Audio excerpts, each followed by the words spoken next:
তখন ওই আদালত হলো পুতুল আদালত। আর ওই আদালত যখন আপনাকে বলছে আপনি ভালো মানুষ, আপনি তো তাই না?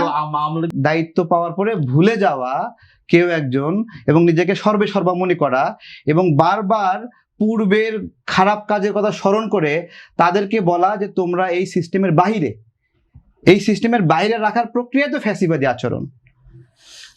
আমি যেটা বলছিলাম ভালো আর খারাপের তুলনা করবেন, আপনি কি জামাতের সঙ্গে বিএনপি তুলনা করবেন যে জামাত ভালো না বিএনপি ভালো?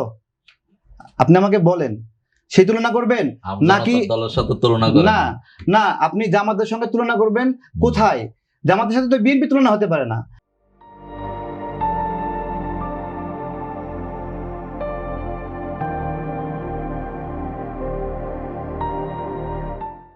জামাতের সাথে আপনি তুলনা করবেন, আওয়ামী লীগকে তুলনা করবেন যে জামাত ভালো না আওয়ামী লীগ ভালো, জামাত খারাপ না আওয়ামী লীগ খারাপ। জামাতের সাথে তো বিএনপি তুলনা হতে পারে না। বিএনপি তো জামাতের মতো রেপিস্ট সংগঠন না, বিএনপি তো জামাতের মতো গণহত্যাকারী সংগঠন না। এখন বলার সময় তো কি করে বলেন, তো কি আপনারা ধর্ষণের সাথে জড়িত না? আপনাদের পূর্বপুরুষরা কি ধর্ষণের সাথে জড়িত? আরে বাপ রে বাপ, আপনার আরো প্রমাণ লাগবে? আপনি তো একটু আগে এমন কথা বলছেন, আপনি আদালত অবমাননা করছেন। আদালত একজনকে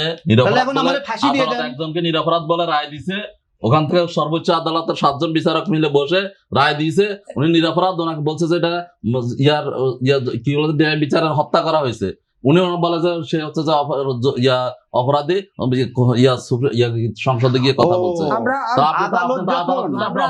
ঠিক আছে, তাহলে এবার আদালত অবমাননা বলি।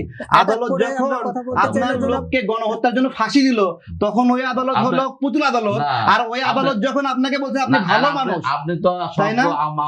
আপনার তো আওয়ামী লীগ করতেছেন, আওয়ামী লীগ যা করছে সব কিছু ঠিক আছে। এখন আমাকে শেষ করার সুযোগ দেন, আমাকে শেষ করার সুযোগ দেন। আমরা কোনোভাবে জামাতের সঙ্গে বিএনপি তুলনা করতে পারি না।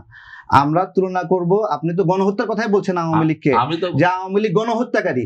এবার বলেন যে আওয়ামী লীগের গণহত্যা বড় না জামাতের গণহত্যা বড়?